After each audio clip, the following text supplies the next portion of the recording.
Students in Arizona are not graduating prepared for work.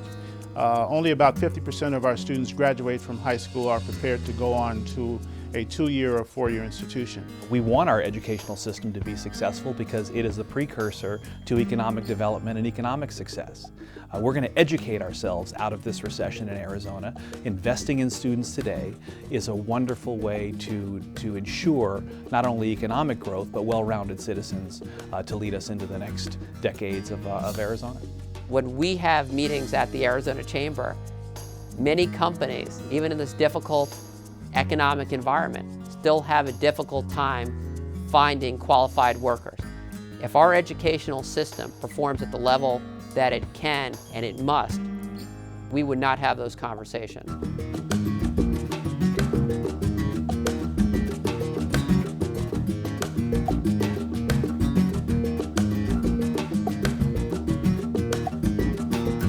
Arizona education, the gateway to opportunity or a barrier to Arizona's long-term prosperity. Regardless of your viewpoint, most will agree that a strong education system is critical to Arizona's future and our individual quality of life. Welcome to Education and the Economy, a program developed by Cox Communications in partnership with Expect More Arizona. I'm Paul Luna, Chairman of the Board for Expect More Arizona, a statewide nonpartisan movement to make education Arizona's top priority. The goal of our program is to engage you in a discussion about the critical importance of education. We'll take you on a journey through the challenges we face in ensuring our students graduate ready to succeed in college, career, and life, the profound impact our current education system has on the economy and the future of Arizona, and the incredible need for more people, parents, students, educators, business leaders, and concerned citizens to get involved. We'll also celebrate a few examples of success, showing that change is possible.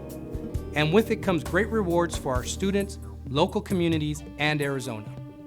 Our program is unique in that we're giving you the opportunity to tell us what you think. Throughout the program, questions will appear on the screen.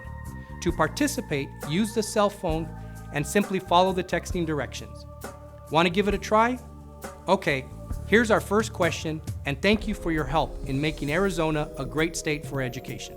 To add your voice to this conversation, use your cell phone to text your answer now to 269-411. How would you rate Arizona's current education system? If you think Arizona has a strong education system, text the word strong. Text the word fair if you think the education system is fair. And if you think our education system is weak, text the word weak. Please send your text now.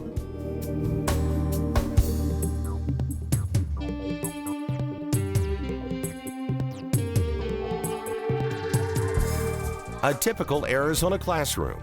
On the surface, it appears our students have what they need: a dedicated teacher, textbooks, materials, and a quality learning environment. To the casual observer, all seems to be progressing well. It isn't until you dig a little deeper that you begin to see the troubling picture taking shape. Only 1 in 4 Arizona children read at grade level by 4th grade. Arizona's 8th grade students rank 35th nationally in math proficiency and 37th in reading proficiency. Even if you don't have a student in your home, the quality of Arizona's education system affects you. Consider this. A high school dropout is more likely to be unemployed, receive public assistance, and be single parents with children who drop out of high school themselves. In addition, dropouts are 8 times more likely to go to prison. Dropouts are unprepared for the jobs of the future. It's estimated 2/3 of all future jobs will require some form of post-secondary education, and students who fail to obtain a high school diploma will earn about $1 million less over a lifetime than college graduates. With an ever-growing workforce academically unprepared to handle the responsibilities of a knowledge-based economy, some of Arizona's top employers are finding it necessary to look outside the state when it comes time to hire new employees. We're very concerned about the declining number of graduates out of U.S. Colleges and universities in STEM fields, science, technology, engineering, and math, because as a U.S. defense contractor, we have to hire U.S. citizens. According to the data I've seen, I know that U.S. students certainly are lagging behind their counterparts in other countries, and that's a growing concern. I think those other countries certainly see that investments in education are important to their economic future, and the U.S. really needs to wake up and understand that after centuries of being the technology leader, that we're at risk of losing that leadership. Increasingly, you have to be even above a bachelor's level to get into the engineering ranks, into the product design ranks, and the technology ranks. So it's master's degrees and PhDs. And if you look at U.S. universities, unfortunately, the majority of the students who are studying engineering at the advanced level, master's and PhD programs, are foreign nationals. They're not U.S. kids. Intel is one of the major users of immigration visas because there aren't enough U.S. citizens that are studying the topics that Intel needs to hire to be successful. So it's that basic talent pool, the STEM graduates, Intel, Microsoft's, Cisco's, the other high-tech companies, all have a difficult time finding enough really qualified graduates in these areas to satisfy their needs. Clearly, a concentration in science, technology, engineering, and mathematics, what educators refer to as STEM curriculum, prepares students to compete and succeed in the 21st century. But are Arizona schools preparing students to be successful post-high school? Tell us what you think. To participate in our poll, use your cell phone and text your answer to 269-411. How well is Arizona preparing its students for success in post-secondary education and career? If you think our children are well prepared, text the word well. Text the word average if you think Arizona students are somewhat prepared for post-secondary education and career. And text the word poor if you think students are poorly prepared. Please send your text now.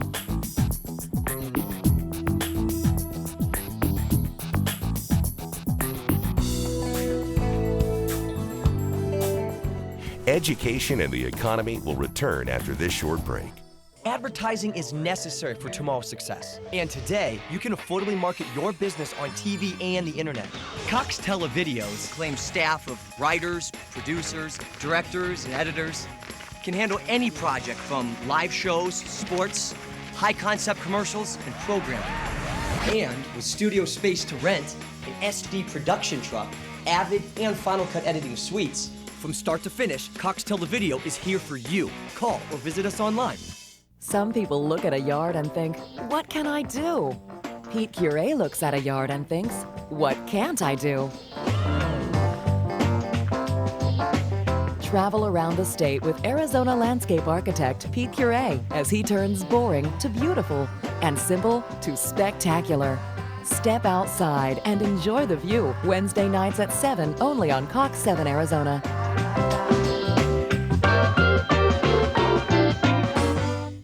Competition between states to attract companies that create high-wage jobs is fierce.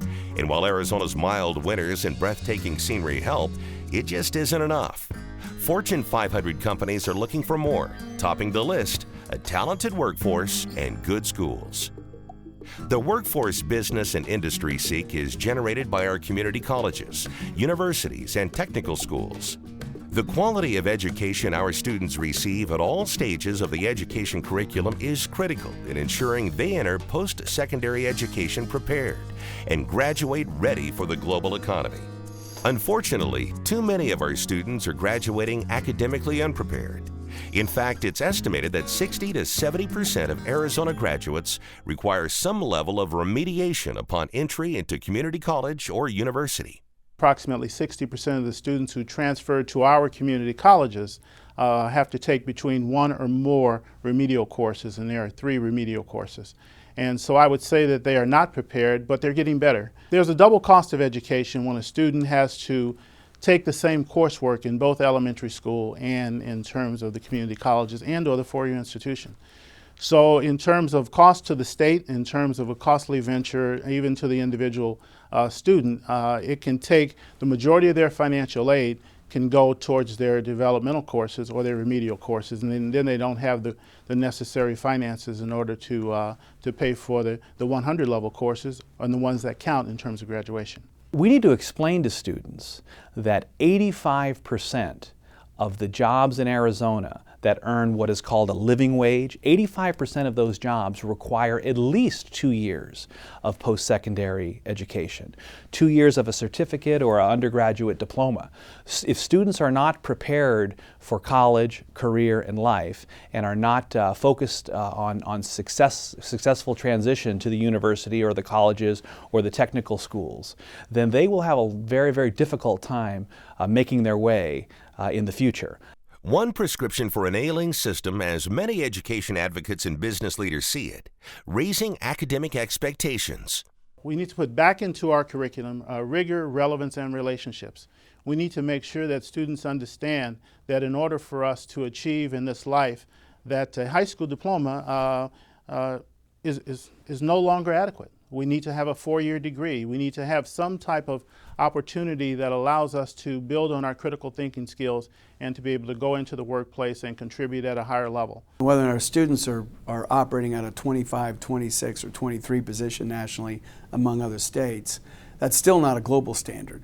And long-term economic vitality is going to be tied to educational attainment. And things like innovation and the ability to create and build world-class companies. The educational workforce is going to be an important part of binding the economy around those principles. So I'd say our expectations aren't high enough. We need to raise them, and we need to raise the level of our commitment to education. I don't think the expectation level in Arizona is nearly high enough.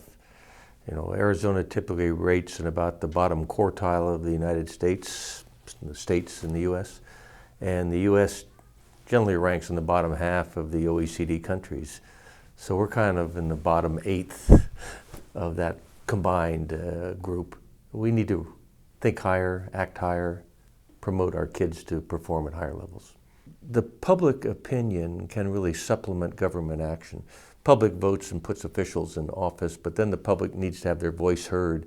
And if education is important to the public, then they can promote that through their elected officials. So having a common voice in Arizona is saying, we need to have a better education system. We need to have better prepared teachers. We need to have higher expectations. We need to have a little tension in the system, a little feedback loop so that students that are struggling, teachers that are struggling get help. It's very important to have that, and the populace can make that happen. Getting this educational system at the higher education level squared away is where you're going to get your innovation base. And investing aggressively in science and technology, that's where you're going to get your technology base to play in that space. And then getting a K-12 system fluid and quick and responsive and engaged and connected to industry is going to really feed those two systems. And I think that's where innovation and the change in Arizona's economy is going to come. Money's going to be a factor in that, but not the only factor. Teacher pay is going to be a factor in that, but not the only factor. You know, and we have to really sit down and think hard and work hard on what that formula looks like. I think there needs to be a national mission on the educational side in the United States. I think our survival depends upon it, but a lot of it is going to start with parental expectations and making our children do the right things, building these schools from the ground up, tying them into a broader vision, and understanding though that this is all about STEM education, you know, science, technology, engineering, math. That's what this whole global educational footprint is going to be tied to, the effectiveness of STEM. You've heard from some of Arizona's business and community leaders. Now we want to know what you think. To participate in our poll, text your answer to 269-411. How has Arizona's education system impacted our state's ability to attract new business and fuel economic growth? Text the word positive if you think our education system has had a positive impact on our state's ability to attract new business and fuel economic growth. If you think it has had a minor impact, text the word minor. And text the word negative if you think our education system has had a negative impact. Please send your text now.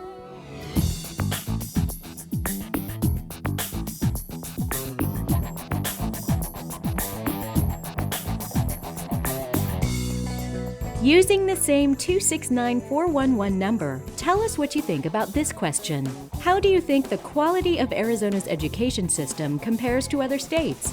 Text the word better if you think our education system is better than other states. If you think it's the same, text the word same. And text the word worse if you think Arizona's education system is worse than other states. Please send your text now.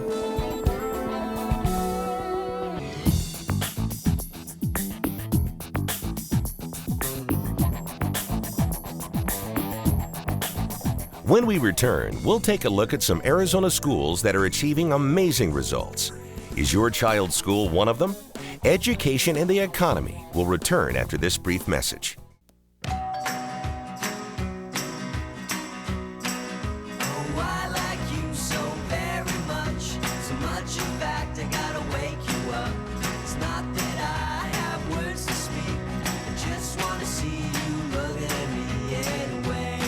With a full digital hookup.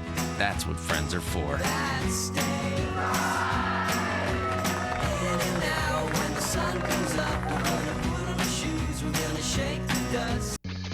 Join me, Vanessa Ramirez, on Cox 7AZ for Su Vida. As we journey through Arizona and visit with community leaders, have some food at local restaurants, visit with Arizona's finest artists, review some of the state's best tacos with our dub, and finish off with some hot music. Su Vida every Wednesday evening at 8:30 on Cox 7AZ. Su Vida, more of your life every week. Su Vida. Welcome back to Education and the Economy. We have one final question for you. Using your cell phone, text your answer to 269411. Do you agree or disagree with the following statement? The quality of Arizona's education system affects your quality of life. Text the word agree if you believe the quality of Arizona's education system affects your quality of life. Text the word disagree if you think the quality of Arizona's education system has no impact on your quality of life. Please send your text now.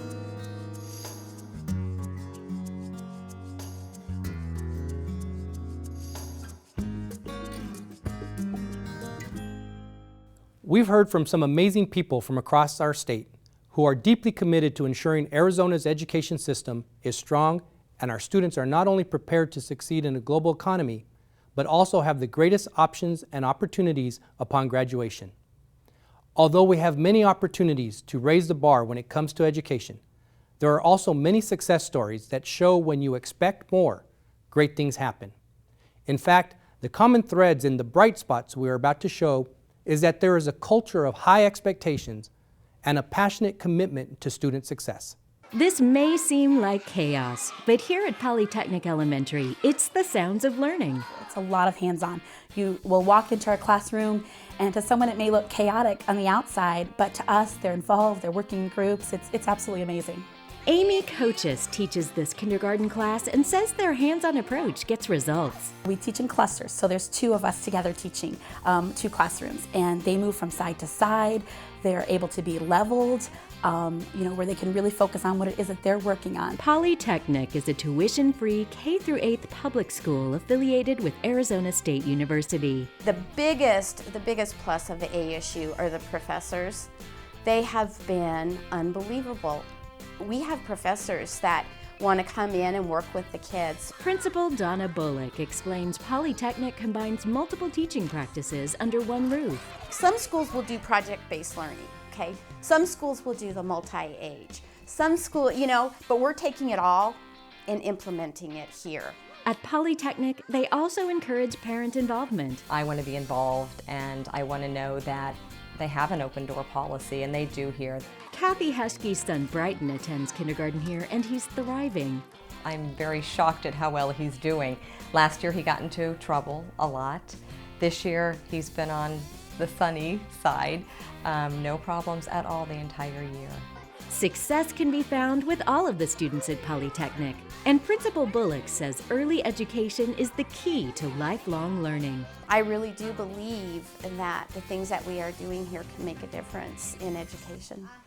Nestled just southeast of Tucson is an educational system on the cutting edge. The Vail School District is one of the fastest growing districts in Arizona, with more than 10,000 students enrolled in K through 12. But it's not just their growth that is impressive, it's their use of technology. In fact, Empire High School was the first textbook-free school in the United States. What made Empire unique is that it was the first school in the United States to open with laptops instead of textbooks. We did not purchase any textbooks for the school. Superintendent Calvin Baker says embracing technology is essential to helping kids succeed. Our mission is to prepare kids for the future. And it's clear that the work environment for almost every student is going to involve technology. And if that's the world that we are preparing them for, then that's the world that we should be educating them in. And the kids certainly like not having to lug those heavy books home. It wasn't such a burden on my back. It was a lot lighter. It was a lot more convenient too. If my teachers ask a question that we don't know, we can easily just look it up online and we have it like at our fingertips. It's awesome. I like going here just because of the computers and not having to write all my assignments, not having to carry textbooks around. Beyond textbooks is another accomplishment in Vail. The computer program has put the curriculum in digital form and allows teachers to download and share instructional styles. It helps teachers not have to reinvent the wheel. I mean, we have more limited resources now. They're asking us to do much more with less. And so if we don't have to spend hours reinventing or coming up with a really great idea, but somebody else came up with one that works, that's been such a benefit. World history teacher Raylee May says this technology opens up a new world for students. I'm never limited on what I can do. Only my imagination can limit me within my teaching confines. So it's freeing. It's definitely freeing. Despite their incredible accomplishments in technology, it's the academic achievements in the Vail School District that really make Assistant Superintendent Debbie Hedgepeth proud. It has been quite an honor to work in a district that has had 4 years of all of their regular elementary, middle school, high schools achieve excelling labels. I can honestly say that I've taken something from every one of my classes. So yeah, I'd say that they do set an environment that's good for us. Because not only is it like hard work, but it's play too. In the East Valley, they take learning to a whole new level with hands-on career training at the East Valley Institute of Technology. It's a one-of-a-kind school that we probably welcome about 3,300 students a day, and they come to EVIT for one of 40 programs that we offer. EVIT is a joint effort with 10 school districts. Well, the high schools are the gatekeepers. You know, if we didn't have good relationships with the high schools, we wouldn't get their students. The students spend half of their school day here to study one of the 40 specialties, like automotive technologies. Our automotive program has placed more students in jobs than any school in the whole United States. So you can imagine that's a very popular program. Other popular programs are culinary, cosmetology, nursing, and aviation. Even just the simple act of flying to me is astounding. And to do it on a daily or even a weekly basis, it's something that I'd never be able to do without EVIT. This year I'm in a nursing assistant program, and we actually practice skills that we're going to need to know as nurses. And to be able to actually work in a hospital outside of school, like right after high school, amazes me. Students are able to turn their passions into paychecks, according to Dr. Downey. We also have a saying here that every scholar needs a skill. If they can use that skill to work their way through college, that too is a win-win. It's important to note that the kids choose to come here, to give up their lunch hour for the commute, or possibly give up extracurricular activities. The mix of fun and learning is working here at EVIT. When you raise that bar and you put those students that have a passion for a particular area with a good instructor, and that's all you have to do. It's not just we're giving them skills and knowledge that they need, we're also making learning fun. And you know, that's something that some parts of our education system have ignored for too long. Whether it's EVIT, Polytechnic, or the Vail School District, there are a number of bright spots in Arizona's education. We just need to strive to seek them out and support them. Thanks for watching and participating in our program. And if you'd like to learn more about Expect More Arizona, and discover how you can help make education a priority in Arizona, visit us on the internet at expectmorearizona.org.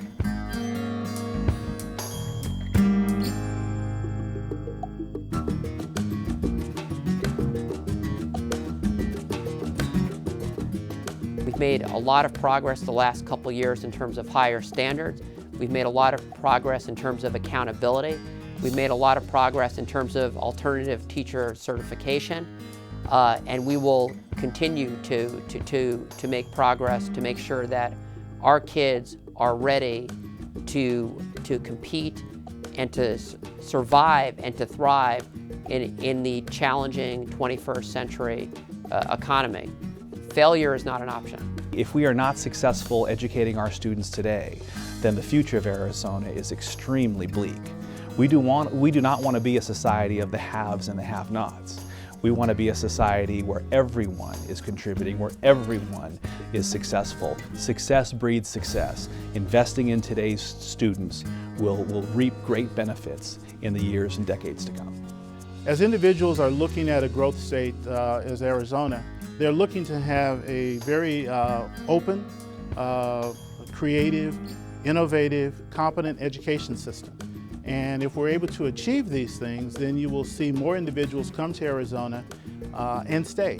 You will see students who graduate from our schools in Arizona stay in Arizona and not go to other states because they are more friendly or they're more supportive of education.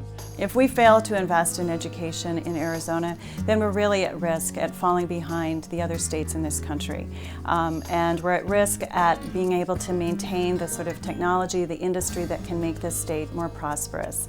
So if we don't invest in education, then, our future is really bleak. If you don't make changes and improvements to the education system in Arizona, you're going to be a backwater. You're not going to have high-paying jobs. You won't have a growing economy. You won't have opportunity for the young people. And when you ask Arizona residents, what do you want? I want good jobs. I want a growing economy. I want a good education system. I want a wonderful place to live. Unfortunately, if you don't have a good education system, you don't get any of those four. One of the things I always say to people is we came out here so we could have a future, not for ourselves, but for our children. If we want to visit our grandchildren and watch our children have to leave the state for places that offer prosperity, ignoring this educational system and staying asleep at the switch on all the fundamentals we need for the economy is just the path to do it in. We should be concerned and we should be proactive on this problem because it's serious enough to where being complacent about it could burst the American dream in Arizona. The key to high expectations is having a clear vision. Our vision is to prepare every student for success in college, career, and life. We no longer are interested in being a high school completion district. Many urban districts focus on minimizing failure, focus on what I call a deficit model. How do we keep the lowest end of our students from failing? I think that's the wrong approach. We shouldn't minimize failure, we should maximize success. Expect More Arizona plays a tremendous role. Our students will rise or fall to the level of our expectations. Our expectations are high on paper. Our policies, our standards are first rate. Where our expectations need to improve is in the schools, in the classrooms, and throughout our school community. We need to expect more of ourselves, expect more of our students, of our parents, of our entire school communities. In fact, we're going to be a competitive educational system and a competitive economy.